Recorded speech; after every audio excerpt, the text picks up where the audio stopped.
Muy buenas noches a todos y sean bienvenidos. Es un placer darles la bienvenida a nuestra conferencia del ciclo de conferencias de Hackapower Latam 2026. Es un espacio creado para acercar a los participantes y a especialistas de referencia internacional y fortalecer sus conocimientos en áreas estratégicas de las aplicaciones nucleares. El Hackapower Latam 2026 busca impulsar la innovación, la colaboración y el desarrollo de soluciones que contribuya a enfrentar algunos de los principales desafíos de la medicina nuclear en nuestra región, aquí en Latinoamérica. Y esto a través de este ciclo de conferencias en donde los participantes tienen la oportunidad de aprender directamente de los profesionales que lideran investigaciones y proyectos con un impacto real aquí en Latinoamérica. El día de hoy nos acompaña las directoras de Hackapower, Patricia Weyland. También creo que no vino, pero está Eliane Silva. También contamos con la presencia de nuestra coordinadora general, Yadna Méndez, la coordinadora de Relaciones Institucionales y Redes, Juliana Méndez, y quien les habla, César Granada, como coordinador del tema radioteragnóstico. La conferencia de hoy tiene una relevancia especial porque abordará uno de los grandes retos actuales de la medicina nuclear, cómo aplicar el acceso al radiodiagnóstico de manera equitativa y sostenible. Conoceremos los principales desafíos, oportunidades y experiencias de Brasil en la implementación de esta tecnología. Un tema directamente relacionado con el desafío que los participantes están desarrollando aquí en el Hackapower. Sin duda, esta visión contribuirá a enriquecer los proyectos de los participantes y también ayudará a comprender mejor los aspectos científicos, clínicos y estratégicos del radiodiagnóstico en nuestra región. Hoy tenemos el honor de contar con la participación de la doctora Priscila Brunelli Bayutti, una farmacéutica con maestría en doctorado en tecnología nuclear y radiofarmacia por la Universidad de Sao Paulo. Desde el 2012 forma parte del Instituto Nacional del Cáncer INCA en Río de Janeiro, donde actualmente se desempeña como jefa del Servicio de Medicina Nuclear. La doctora Priscila desarrolla actividades asistenciales, docentes y de investigación en radiofarmacia y medicina nuclear, con énfasis en investigación clínica con radiofármacos, evidencia del mundo real y formación de profesionales especializados. Además, también coordina programas de capacitación en radiofarmacia y es autora de numerosas publicaciones científicas en revistas internacionales de alto impacto. Doctora Priscila, es un verdadero honor contar con su presencia en el día de hoy aquí en el Jacapao Latam 2026. Le agradecemos sinceramente por aceptar nuestra invitación y compartir su experiencia y conocimientos con nuestra comunidad aquí de los participantes, personas talentosas de toda América Latina. Estamos seguros de que su conferencia será de gran inspiración para todos los participantes. Y bueno, sin más preámbulo, le cedemos la palabra. Sea bienvenida, doctora Priscila. Graças, César. Muitas graças a todos. Agradeço a todos os representantes da Hacker Power que estão aqui nessa conferência e a todos os candidatos, né, e participantes dessa importante Olimpíada, né? Porque ela, além de trazer, né, novas ideias para dentro da medicina nuclear num campo tão importante e que até pouco tempo atrás foi muito pouco discutido na área nuclear, não só na América Latina, mas de uma forma geral, que é o acesso, né? De que adianta a gente ter alta tecnologia, radioteragnósticos que nos permitem fazer diagnósticos precisos, terapias alvo-direcionadas, muito individualizadas, se somente uma pequena, muito pequena, infinitésima parcela da população, não só mundial, mas especificamente para a gente aqui, da população da é, América Latina, tem capacidade de acessar essas tecnologias. Então, discutir acesso, pensar acesso, estudar acesso é muito importante e eu estou muito animada, quero muito ver o que esses jovens promissores vão pensar para expandir o nosso acesso na América Latina e ver também novos talentos aí entrando na área de, né, nuclear e de radiofarmácia em si. Então, aqui é um pouquinho o título da minha. Não é uma conferência, mas eu vou dizer que são algumas provocações, trazer um pouco da experiência brasileira, onde que estão os nossos desafios e pontos possíveis de atuação para essa expansão do acesso, de acordo com a experiência que a gente tem no Brasil. O Brasil,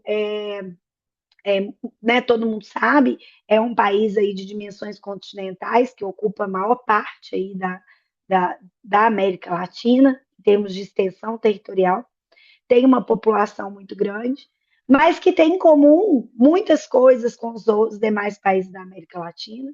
E mais do que isso, né, o que a gente mais vê aqui no nosso continente, ainda infelizmente, que é a desigualdade. Então, a gente vai falar um pouco nisso. Então, aqui minha trajetória, não vou repassar, César já me apresentou muito bem, agradeço. Dizer que não tenho nenhum conflito de interesses aqui, tá? Não tem nenhuma relação com nenhuma empresa que me impeça de fazer qualquer comentário aqui nessa palestra.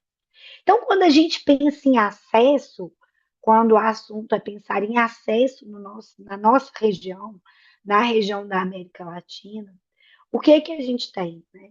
Quando a gente pensa em acesso, nós estamos pensando que nós precisamos ter um, um, uma visão equitativa de uma área específica. Então, pensando em radioteragnósticos, se a gente pensasse em igualdade, é dar as mesmas condições para todos.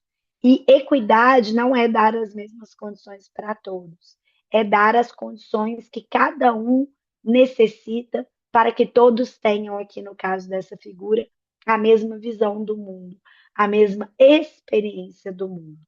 Se para esses três indivíduos a gente der a mesma condição, a visão deles e a experiência deles no mundo, no universo, seria diferente. Então, quando a gente pensa em acesso e radioteragnósticos, nós estamos pensando em ampliar a oportunidade daquelas pessoas que não a têm de ter uma experiência, se ela se aplicar a ela em algum momento da sua vida. Claro que a gente quer universalmente, a gente quer que ninguém, a gente quer quebrar a barreira, a gente quer que todos tenham a mesma visão, não existam barreiras para que aquilo chegue. Mas enquanto esse ideal não existe, quando a gente pensa em acesso, a gente tem que pensar em equidade. Acesso equitativo, como disse o César. Então, para a gente pensar em acesso, a gente precisa olhar, e quando a gente fala em radioteragnósticos, qual é o caminho desses, vou chamar dessas tecnologias, tá? São medicamentos, mas são mais do que medicamentos, porque nós podemos fazer diagnósticos muito precisos e terapias muito individualizadas e muito direcionadas. Então, qual é o caminho dos radiofármacos teranósticos, então, dessa tecnologia, dentro do Brasil? E muitas vezes é o caminho que a maioria dos países na América Latina experiencia. Então, o que a gente tem, como que o fluxo de radiofármacos acontece para ele poder chegar ao paciente? A gente tem uma radiofarmácia industrial que vai produzir aqueles radiofármacos. E esses radiofármacos vão ser, então, comercializados para um serviço de medicina nuclear. Tá? Um serviço de medicina nuclear que possa estar dentro de um hospital ou pode ser uma clínica isoladamente. E é através desses serviços de medicina nuclear que os nossos pacientes vão receber esses radiofármacos. Não é possível um paciente por si só, sem o intermédio de um serviço de medicina nuclear, acessar os radiofármacos. Em alguns casos específicos, aqui no Brasil, esse é um conceito um pouco mais recente, a gente tem um intermédio de uma radiofarmácia centralizada que faz uma preparação magistral e individualizada, também manipulada para um paciente mediante prescrição médica. Então, repassa para o serviço de medicina nuclear, que então, novamente, dá o acesso a esse paciente. Então, esse é o caminho do radiofármaco até chegar no paciente. No Brasil, quantas radiofarmácias industriais temos? Nós temos duas classificações diferentes. Nós temos radiofarmácias industriais que produzem radiofármacos de meia-vida maior que 2 horas, então pensem que a gente vai ter os radiofármacos aí que têm meia-vida mais longa sendo produzidos nessas radiofarmácias. E elas estão em São Paulo, tá? Eles vão ser distribuídos aí para as 5 regiões brasileiras. Então, o Brasil é um país grande, radiofarmácias industriais de radiofármacos de meia-vida superior a 2 horas, muito concentradas aí em São Paulo. Tá? Quando a gente pensa nos radiofármacos de meia-vida inferior a 2 horas, e aí os radiofármacos que a gente usa, por exemplo, para diagnóstico por PET, principalmente aqueles radiomarcados com flúor, a gente tem uma distribuição um pouquinho mais, não vou dizer democrática, né? Porque a gente não tem isso espalhado no Brasil como um todo, mas um pouquinho mais difusa aí pela costa leste no Brasil. Então, a gente tem uma distribuição um pouquinho maior dessas radiofarmácias, o que permite aí uma logística um pouquinho mais facilitada, tá? E a gente tem uma concentração também de radiofarmácias centralizadas, com a possibilidade de poder preparar radiofármacos em doses individualizadas, mas também somente em 3 estados aí do nosso país. Então, percebam que existe uma concentração territorial dos produtores e manipuladores desses radiofármacos, principalmente os radiofármacos para PET e os radiofármacos terapêuticos, que são os que compõem aí os nossos radioteranósticos. Tá? Então, a gente tem uma distribuição territorial concentrada desses radiofármacos. E se a gente pensar que o paciente acessa o serviço por meio do serviço de medicina nuclear, a gente tem essa distribuição do serviço de medicina nuclear. Então, a maior parte deles, 54%, localizados aqui nessa região vermelha, tá? Então, que é a região sudeste do Brasil, que é onde a gente tem o maior desenvolvimento econômico, tecnológico e industrial também. Seguidos aí por uma distribuição aí entre sul, região nordeste e região centro-oeste, com uma menor participação aqui da região norte. Então, de novo, concentração dos produtores e manipuladores em uma região restrita do país. E uma concentração desses serviços de medicina nuclear, que é por onde aqueles pacientes acessam, também coincidentemente nas regiões onde você tem esse maior desenvolvimento e essa maior presença da indústria. Então, aqui a gente já vê uma distribuição já na nossa cadeia produtiva de radiofármacos, a gente já vê uma questão que é possível de ser trabalhada quando a gente pensa em acesso. Tá? Mais do que isso, se a gente olhar que a gente precisa dos insumos radioativos, principalmente os radionuclídeos, para produzir radiofármaco, os nossos insumos radioativos vêm majoritariamente do exterior. Então, a gente tem centros produtores de radionuclídeos, e aí vamos pensar em molibdênio, lutécio, iodo, localizados fora do nosso país. Então, a gente não tem uma produção nacional que seja capaz de dar conta de toda a nossa demanda. Então, a gente tem uma dependência também internacional para que esses insumos essenciais cheguem no nosso país. Então, a gente tem um fluxo que faz mundo, Brasil, e só então a radiofarmácia hospitalar, entenda aquela radiofarmácia que está dentro do serviço de medicina nuclear, o que faz com que a gente tenha uma disponibilidade sazonal, não constante, de radiofármacos, e uma dependência muito grande dos sistemas de transporte, tá? Então, a gente tem ainda a necessidade de ter o contato direto com o paciente na radiofarmácia hospitalar. Então, a gente junta todo esse conjunto dentro do serviço de medicina nuclear. Então, toda essa conjuntura territorial, ela acontece e ela vai refletir na atuação do serviço de medicina nuclear e como os pacientes vivenciam aquela experiência com os radioteranósticos. E aí, se a gente pensar, olha que nós estamos falando de todo o processo antes da gente pensar. Quando a gente fala em acesso, a gente está pensando em paciente. Mas olha todo o arcabouço tecnológico e logístico que tem que estar organizado para que o paciente receba aquele radioteranóstico. Então, qual é o conjunto, além de todo esse arcabouço tecnológico, territorial e logístico? O que, que a gente ainda tem que ter dentro do serviço de medicina nuclear que vai receber aquele paciente? Então, a gente tem que ter o radiofármaco, que é o insumo principal, a gente tem que ter todo o conjunto que a gente precisa aí tecnológico para poder operar, né, utilizar aqueles radiofármacos.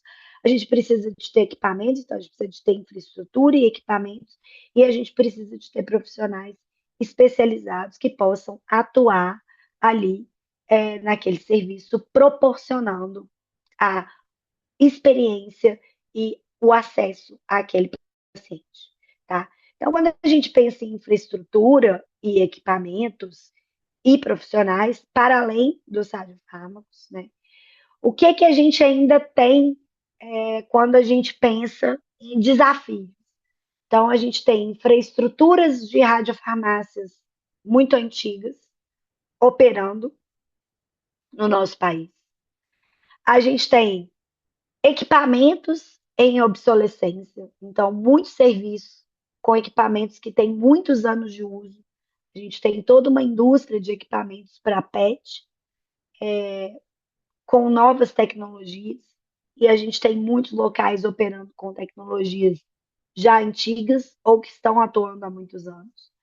Uma estrutura, uma infraestrutura hospitalar precária, principalmente quando a gente fala da necessidade que o paciente precisa quando a gente vai fazer uma terapia, né? E não só para atendê-lo naquele momento, mas alguma eventual intercorrência que a gente precisa. E uma falta constante de pessoal, então uma dificuldade de contratação de pessoas. Então percebam que quando a gente fala em acesso ao paciente, por trás daquele acesso, quando a gente fala, pensa em radiofármaco, a gente tem um conjunto de coisas que estão envolvidas em aquele radiofármaco chegar àquele paciente. E não somente se ele tem condição de pagar ou não. Existem outros fatores que precisam acontecer também. Então, é uma situação complexa. Aqui, o que, que eu trouxe para vocês? Eu trouxe uns dados que a gente fechou até 2023, que os dados de 24 e 25 estão um pouco estranhos.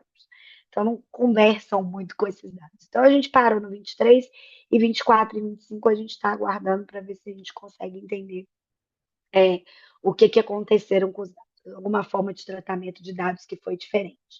Então, aqui, a gente tem, por exemplo, os equipamentos de SPECT-CT que operam pelo Sistema Único de Saúde no Brasil, nas 5 regiões brasileiras. Então, o Sistema Único de Saúde é o sistema público de acesso à população aqui no Brasil. Ele é um sistema que ele para todos os brasileiros, tá? Igual, tá? E todo mundo tem direito a ser atendido pelo Sistema Único de Saúde. Então, qual que a organização hoje, a distribuição de equipamentos que a gente tem? Então, se vocês verem aqui na região no verde, a gente tem o total de equipamentos de SPECT no país, então SUS e não SUS, que estão instalados de acordo com o DataSUS. Então, a gente tem aí na faixa entre 450 e 500 equipamentos instalados até 2018. Depois de 2018, esse número caiu para baixo de 400, e aqui a gente acredita que foi realmente por obsolescência de equipamentos. E esse número vem crescendo, mas ainda não recuperou o número de 2018. Quando a gente olha para os equipamentos que atendem pelo Sistema Público de Saúde, o Sistema Único de Saúde, o SUS, a gente vai ver que a gente tem aproximadamente 25% dos equipamentos totais no Brasil de SPECT que estão instalados e atendendo o SUS. E a gente observou uma queda, se vocês olharem em termos percentuais, tá? Uma queda acentuada também ali entre 2018 e 2019, tentando recuperar o quantitativo de equipamentos que a gente tinha lá em 17, 18, agora em 2020. Então, a gente tem somente 25% do total do parque tecnológico de SPECT, tomografia computadorizada por emissão de fóton único, ou cintilografia, operando pelo SUS aqui no Brasil. Quando a gente olha para a PET, tá? Então, de novo, os dados de 2023, a gente tem um número próximo, então aproximado, a gente tem aproximadamente de 670 equipamentos de PET operando no Brasil. Esse número cresceu aí de 2014, que era zero, até 2023. Por que, que a gente olha a partir de 2014? Porque foi quando o PET foi reconhecido pelo SUS para como uma tecnologia essencial para o manejo de 3 doenças na época. Tá? Hoje a gente tem mais indicações, mas a gente tinha 3 indicações iniciais e isso foi incorporado pelo Sistema Único de Saúde lá em 2014. Então eram zero equipamentos. Hoje a gente tem, aí, em 2023, a gente tinha aproximadamente entre 60 e 70 equipamentos de PET, enquanto no SUS a gente tem 30 equipamentos. Então, alguma coisa um pouco menor do que 50% dos equipamentos, tá? E aí, como que é que esses radiofármacos... Então, lembra, a gente precisa de toda essa infraestrutura pessoal dentro do serviço de medicina nuclear, mas toda a estrutura por fora funcionando, né, de radiofarmácia industrial, centralizado hospitalar e a logística de distribuição dos insumos, para que eles cheguem ao paciente. Como que eles chegam aqui no paciente no Brasil? Então, no Brasil, a gente tem uma pirâmide de distribuição dos recursos em saúde, né? Em que na base a gente tem, no topo da pirâmide, né? Atendendo um percentual menor da população, estão os que a gente chama de serviço privado. Então, o que, que é isso? São radiofármacos que são aprovados pela nossa agência regulatória, que é a Anvisa.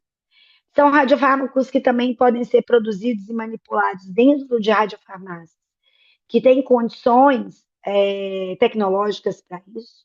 E esse paciente paga por esse radiofármaco, estando ali no sistema. Então, se ele tem o dinheiro, ele paga por aquela terapia, tá? Que aí pode custa alguns milhares de reais, em alguns casos, algumas centenas de milhares de reais. Tá? Abaixo desses pacientes, com uma parcela um pouquinho maior na pirâmide, a gente tem pacientes que têm convênios, tá? Então, convênios é aquele paciente que paga um convênio privado de saúde. Então, ele vai pagar uma mensalidade e vai ser atendido na rede que é credenciada por aquele convênio. E para esses pacientes vão ser radiofármacos que são aprovados pela Anvisa e que são cobertos pela Agência Nacional de Saúde, que é a agência que regulamenta o que o convênio deve ou não deve cobrir para esses pacientes.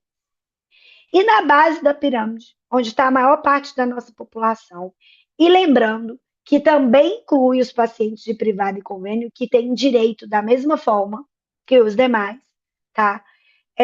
Estão os radiofármacos aprovados pela Anvisa e aqueles que estão disponíveis no Sistema Único de Saúde. Então, não são todos aqueles que são incorporados, ou seja, que são reconhecidos pelo Sistema Único de Saúde e que estão incluídos e disponíveis para aqueles pacientes. Então, para vocês terem uma ideia, dentro dos radioteranósticos, a gente tem, por exemplo, o gerador de germânio galho, que é utilizado para a preparação de outros radiofármacos PET, principalmente no modelo in-house. Tá? Esses radiofármacos não são produzidos no setor público e não estão disponíveis no SUS. Então, não tem produção pública, seja por radiofarmácia industrial ou centralizada. e não está disponível também no Sistema Único de Saúde. Então, nenhum paciente do Sistema Único de Saúde faz qualquer diagnóstico que seja com o galho. O mesmo acontece para os derivados de PSMA. Então, PSMA marcado com flúor, ou no caso com galho, e o PSMA marcado com lutécio também não estão disponíveis, nem a produção pelo setor público aqui no Brasil, nem disponível para pacientes do setor público, ou seja, pacientes que são atendidos no SUS. Então, o paciente precisar de PSMA lutécio, ele não tem isso disponibilizado, a não ser que ele acesse via judicialização. Então, tem todo o processo de judicialização e todas as consequências, tanto para o paciente quanto para o sistema envolvidos. E desculpa, os derivados de octreotídeo, sejam eles marcado com flúor, marcado com galho, marcado e também marcados com lutécio, também não estão disponíveis no setor público, com a diferença de que o dotatato lutécio ele é produzido por uma radiofarmácia pública no Brasil, que vende, mas o setor público não pode comprar porque o SUS não incorporou. Então, perceba,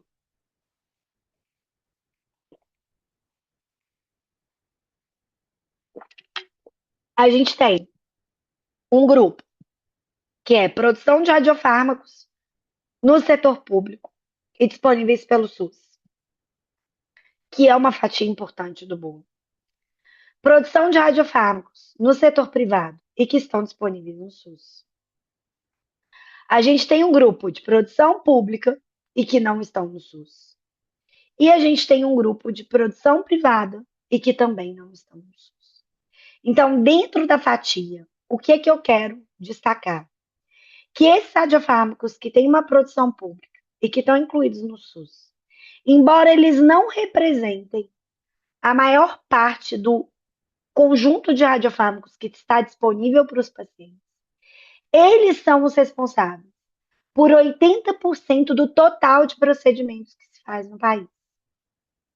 Então, uma parcela menor que está disponível no SUS é responsável pelo maior conjunto de procedimentos que se faz no Brasil. E aí, se a gente pensar em termos de SUS, vocês podem fazer a pergunta assim: olha, uma solução seria incorporar novos radiofármacos. Então, só para vocês entenderem como que funciona esse fluxo de incorporação de novos radiofármacos. Então, pensando que o radiofármaco está disponível, seja ele produzido por um setor público ou pelo setor privado, mas como que a gente consegue incorporar e colocar ele dentro do Sistema Único de Saúde? Isso só é possível por meio de uma avaliação de tecnologia em saúde, tá? A avaliação de tecnologia de saúde, ela foi institucionalizada em 2011 como necessária para a incorporação de qualquer tecnologia em saúde no SUS, tá? E aí, o que, que é uma avaliação de tecnologia de saúde? É uma avaliação baseada em 4 pilares, tá? O primeiro é a parte clínica. Então, segurança, efetividade, indicações, eficácia do radiofármaco, quem é a população beneficiada e quais são os resultados. O segundo pilar é o paciente. Então, o impacto social, a ética, a conveniência, a aceitabilidade, possíveis efeitos psicológicos ou outros aspectos relacionados àquele paciente que seria beneficiado por aquele radiofármaco. Vamos pensar em radiofármaco. Precisa fazer uma análise econômica. Então, vem aí, pensem aí, que aqui existe uma barreira importante. A gente precisa avaliar custo, eficiência, custo-efetividade, custo-utilidade, custo de oportunidade e o impacto orçamentário, porque o dinheiro não é infinito, o orçamento não é infinito. Então, aqui é um ponto que é impactado por muitos dos outros fatores que eu mostrei para vocês que estão relacionados a esses radioteranósticos, tá? Quando a gente pensa que isso precisa chegar ao paciente de forma equitativa. Então, para aqueles que não têm condição de pagar no primeiro momento, né? Para que aquilo e a gente consiga igualar a questão da visão do mundo, da experiência e do acesso, ou seja, do que ele vai experienciar a partir daquela oportunidade. E depois a questão organizacional, porque para você distribuir aquela tecnologia, aquele radioteranóstico, para um país nas dimensões do Brasil, quais são as questões de difusão, de logística, de utilização, de capacitação, de sustentabilidade, que são necessários para que aquilo chegue àquela população. Então, é o processo em si, quando a gente fala em tecnologia, em o SUS, os sistemas públicos incorporarem, envolvem muitos aspectos, muito além de somente um radiofármaco e uma tecnologia e o benefício clínico que ela de fato vai trazer, tá? E aí, quando a gente pensa, por que a gente precisa avaliar a tecnologia em saúde, por exemplo, para um radiofármaco que já foi registrado? Então, vamos pensar no Brasil, vamos pensar num radioteranóstico importante, Lutece PSMA, ou Lutece Dotatat, ou mais importante, né, assim, os teranósticos de PSMA e de Dotatat. Então, se a gente já tem a Anvisa, por exemplo, que faz registro, autorização de comercialização, se a gente tem uma Câmara aqui no Brasil de regulação no mercado de medicamentos, então, se a gente isso já passa por uma análise de, né, de valores agregados relacionados à tecnologia, se passou pela análise da Conitec, então por que a gente precisa fazer é, essa análise, né? Então, a Conitec ela avalia essas tecnologias em comparação com aquilo que já existe no SUS, tá? Então, a gente precisa comparar aquela tecnologia nova com o que a gente tem disponível, para que seja avaliado num contexto global se ela traz um impacto efetivo para o sistema, né? Então, a gente precisa mostrar que ele é mais vantajoso do que as tecnologias que estão disponíveis em de outras formas, tá? Então a gente precisa pensar quando a gente fala em comparar tecnologias e ampliar o acesso para outras populações. Quando a gente pensa aqui no âmbito do SUS, a gente precisa pensar em estudo clínico. E aí, quando a gente fala em estudo clínico, em trazer acesso por estudos clínicos, esses estudos clínicos a gente pode ter uma iniciativa própria do pesquisador, a gente pode fazer estudos em parceria com instituições públicas ou privadas e estudos patrocinados. E aí, quando a gente faz esses estudos, a gente tem dados nacionais para que se possa avançar, né? A gente prepara essa ATS, e a ATS é uma avaliação de tecnologia, ela pode ser elaborada por qualquer pessoa, seja ela pessoa física ou pessoa jurídica, por qualquer indivíduo, tá? E apresentar os documentos para a Conitec. E a Conitec vai avaliar os estudos apresentados, vai ver se precisa de dados complementares, vai analisar o relatório e fazer uma recomendação preliminar. Ela vai submeter o parecer dela para consulta pública e vai ver as contribuições. Então, ela abre para a população em forma geral, inclusive a população beneficiada mesmo, os pacientes, os profissionais, para que eles possam opinar sobre aqueles dados e aquela tecnologia, né? Em plenário, ela vai ratificar ou retificar a recomendação. E aí o secretário da Secretaria de Ciência, Tecnologia e Inovação vai avaliar se haverá audiência pública. Se tiver audiência pública, a Conitec vai abrir para ouvir os entes envolvidos e interessados e vai fazer um relatório. E aí o secretário vai decidir se publica o relatório ou não, incorporando aquela tecnologia e aí dando acesso para a população do sistema público de saúde. Esse é o caminho regulamentar, tá? Regulamentar. E aí, quais são as possibilidades? Essa aula é para que vocês reflitam dentro de um cenário amplo como esse, que nem todo se aplica a toda a área da América Latina. Como é possível a gente atuar modificando esse cenário? Então, onde nós podemos atuar de forma significativa para que esse cenário seja modificado? É muito difícil pensar em modificar completamente, né? Facilitar e ampliar o acesso de forma fácil para muita gente de uma única vez, mas existem soluções interessantes, inteligentes, que atuam nas diversas vertentes, melhorando as possibilidades dentro desse contexto da medicina nuclear, da radiofarmácia e do radioteranóstico para o nosso paciente. Ainda como tecnologia, dentro da América Latina, é uma tecnologia que um grupo muito pequeno de pacientes ainda tem acesso. A maioria deles no setor privado, com pacientes que podem pagar. Então, fica como desafio como a gente pode modificar esse cenário. E aí eu estou à disposição para perguntas do que vocês pensarem. Eu acho que a gente pode ajudar, né?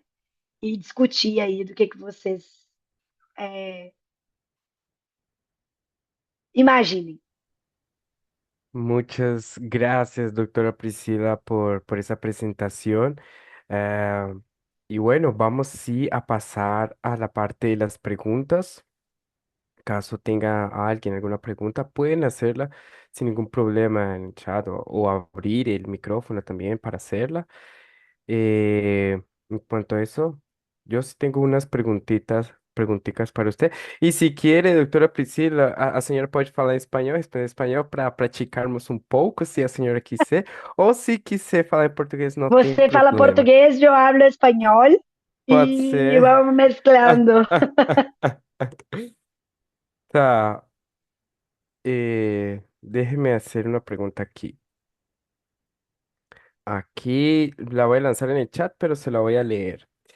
Doctora Priscila, en su opinión, ¿cuáles son hoy las principales barreras para ampliar el acceso al radioteragnóstico en Brasil y en otros países de América Latina? ¿Cuáles serían esas barreras que se dan? Las principales son los Mm, costos de producción e importación. La mayoría de los países de América Latina no tienen todavía estructura para la producción de radionuclidos, entonces vamos a pensar en lutecio, porque los radioteranósticos o son de lutecio o son de actínio. Y ahí, ¿qué vamos a tener? Costos altos y importación de esos radionuclidos. Así que el principal son los costos y después la estructura, porque los sitios que van, por ejemplo, importar el radionucleido y hay que hacer la marcación, necesitan de profesionales e infraestructura para que lo hagan con calidad, seguridad para el paciente. Y la mayoría de los sitios no son, es una estructura todavía muy precarizada, entiendo. desafortunadamente. Pero esperemos que eso cambie Sí, en los los próximos próximos años. tiempos. Yo creo que sí, porque está tomando fuerza, es algo innovador, entonces Sí, ajá, es algo positivo. Otra pregunta sería, ¿cómo, por ejemplo, en el caso de Brasil, cómo estimular, o bueno, no sé si también se puede aplicar al ámbito internacional a nivel LATAM, cómo estimular las alianzas público-privadas para aumentar la disponibilización de radiofármacos, por ejemplo? ¿Cómo se puede facilitar esto? ¿Cierto? los gobiernos, yo que veo, por ejemplo, en países de BRICS, Ujú, que ujú, son ujú. países que están como con Brasil e India, Rusia, que son países que están un poco más desarrollados en la parte de la radiofarmacia y producción de radionucleidos. El gobierno hay que, no hace mucho sentido, el gobierno hace alianzas si la población en general no lo puede accesar. Esa es mi opinión, porque va a ser una alianza para producir un radiodiagnóstico, por ejemplo, pero solamente los pacientes del privado lo van a tener. Así que el gobierno hay que hacer alianza para producción, pero hay también que cubrir los costos para que todos los pacientes lo tengan acceso, que puedan tener. Así que hay que incentivar las alianzas para que traigan tecnología y pongan la tecnología en Latinoamérica, pero también que baje los costos para que el sistema público, los pacientes públicos y los conveniados también lo puedan accesar, porque si no, no hace sentido. Entiendo. Estas Tenemos un alianzas. ejemplo acá en Brasil de un que es producido en gobierno y que no lo accesan los pacientes del SUS. Para mí no hace sentido. Si el gobierno Mm, produce, lo tiene, porque cuando el gobierno está en Brasil, lo mismo es que si el gobierno está produciendo, hay un montón de tajas que no se pagan, porque es gobierno. De importación, por ejemplo, hay un montón de impuestos que no se pagan. Y porque es gobierno. Pero hay la población en general que costea eso con sus impuestos. Tampoco lo hace. Entonces no hace mucho, para mí no hace sentido. entiendo, entiendo, doctora. Muchas gracias. Aquí tenemos otra pregunta del participante Josep. Yo se la voy a leer totalmente en portugués para que se entienda. Entonces, diz: existe algum estudo comparativo com a viscoterapia utilizada na Europa pela medicina antropofísica, mas aqui ainda é considerada práticas integrativas e complementares em saúde? Foi assim a Eu não pergunta. sei falar sobre práticas integrativas, não vou me Pois, emitir opinião, porque como não é certo. minha área, vou falar besteira. Então, eu não é aqui, né, minha área é radiofarmácia, medicina nuclear. Então, assim, não conheço sobre essas ferramentas e o que, né? Não conheço. Então, não posso falar, de verdade.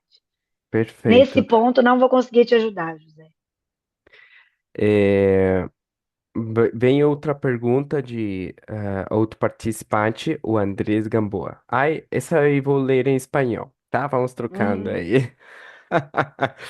Doctora Priscila, muchas gracias por su presentación. Quería preguntarle su opinión frente a una premisa y es que una implementación de medicina de precisión apoyada en minería de datos e inteligencia artificial en el que podamos seleccionar mejor al paciente y la dosis pueden ayudar a una mejor relación costo-beneficio y esto tener tanto un impacto clínico como económico. ¿Considera que esto pueda realmente una utilidad y un impacto, el uso de estas Sí, herramientas? sí, por supuesto. Hoy tenemos un montón de herramientas de inteligencia artificial. Todavía el uso en medicina nuclear, hay algunos representantes de algunas empresas que fabrican equipos para medicina nuclear, equipos de PET, SPECT, que ya venden y ya están testando softwares de inteligencia artificial para que faciliten ahí la evaluación del paciente. Pero cómo eso se va a hacer en la operación y la selección del paciente, creo que como vamos a ver muy pronto con los estudios que los hay. Ya tenemos algunos estudios, por ejemplo, de algoritmos se dice en español, Algoritmos, correcto. algoritmos, algoritmos para decir si el paciente puede ser un buen respondedor o no, para, por ejemplo, Galio.t. Pero esos algoritmos en general son aplicables a un equipo, a un radiofármaco y algunas, la misma condición de adquisición de imagen. Así que hay un montón de parámetros que tienen que estar uh, estandarizados para que se pueda utilizar esas herramientas. Pero por supuesto que van a ayudar. Perfecto. Muito obrigado, doutora Priscila, pelas respostas. Ah, creo que no tenemos más preguntas, pero participantes, caso las tengan, por favor, pueden hacerlas, que en el chat se les estará dando respuesta. Entonces, no se preocupe si aquí no se les responde todas las preguntas, que habrá un espacio así para hacerlas responder. Doctora Priscila, muchísimas gracias por esta excelente conferencia. Ha sido un verdadero privilegio contar con su participación en el ciclo de conferencias de Jacapao y Latam 2026. Agradecemos Muchas gracias. profundamente el Contem tiempo conmigo. que nos ha Espero que dedicado y la tenga sido generosidad.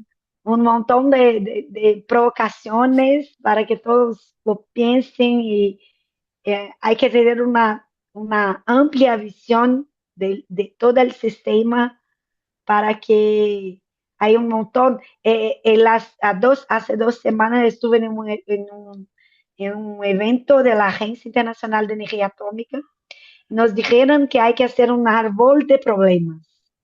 Se hace Ujú, un ujú. árbol de problemas con el problema central y a partir del árbol de problemas, esa es una dica para los participantes, hagan un árbol de problemas con el problema central que necesitan hacer la resolución y después lo hagan un árbol de objetivos y van a identificar algunos puntos en que pueden hacer la acción y cuáles son los puntos en que la acción, por ejemplo, va a tener un mayor impacto en su problema central. Es Correcto. una forma de intentar presentar soluciones. Les Qué, deseo a todos muy buena suerte en las Olimpiadas Haka Power. Eh, tengo ganas de ver el resultado y las ideas que van a aparecer. Qué excelente reflexión la que ha hecho, doctora Priscila. Con certeza será de gran utilidad para los participantes quienes se encuentran desarrollando soluciones innovadoras para de esa forma contribuir al futuro de la medicina nuclear aquí en Latinoamérica. Y bueno, en nombre de todo el equipo Jacapao Latam 2026, de nuestros aliados, le expresamos nuestro más sincero agradecimiento por acompañarnos esta noche. Y bueno, esperamos tener la oportunidad de volver a contar con su presencia en futuras ediciones del programa, quién sabe. Muchas gracias, doctora Priscila, y le deseamos Muchas muchos gracias a éxitos a sus todos. proyectos e Buenas investigaciones. noches a todos. Buenas noches a todos. Boa noite, obrigada, Priscila. Obrigada, já. Patrícia, estou comigo. Muda. Então, foi gravada a sua apresentação, maravilhosa. E aí, os participantes que não puderam entrar agora ao vivo vão poder assistir, com certeza. A gente fez várias chamadas para eles verem que aqui tem muita informação importante para eles. E a Eu gente também espero está que tenha doido sido para o que ver. vocês esperavam, porque dava para Ótimo. falar um mundo de coisas. Não, foi Mas eu excelente. pensei assim, eu vou dar pontos para eles terem ideias, porque né, eles estão Exato. trabalhando, né? Então, Breve eles já estão preparando, vão preparar um vídeo do pitch, né, da solução, e depois no dia 10 de agosto vai ser o resultado final que eles vão ter que entregar para a gente para ser avaliado. Então, assim, tá muito boa perto, né? sorte. Tá perto. Tá perto, tá aí É. já. Tá Um ótimo, mesinho aí. então. Muito obrigada para Boa você. sorte a todos. Parabéns pelo trabalho mais uma vez, pela iniciativa também. Muito legal. Obrigada. Sinto que quando eu era estudante isso não tinha. A Eu ia gente faz adorar uns. participar. Tem que fazer uma sênior, faz uma sênior. Vamos! Vamos nessa! Tá bom, então, Priscila. Então tá, Um gente. abraço. Tchau, Tchau, tchau. obrigada, viu? Tchau, Tchau, boa noite. Tchau. tchau.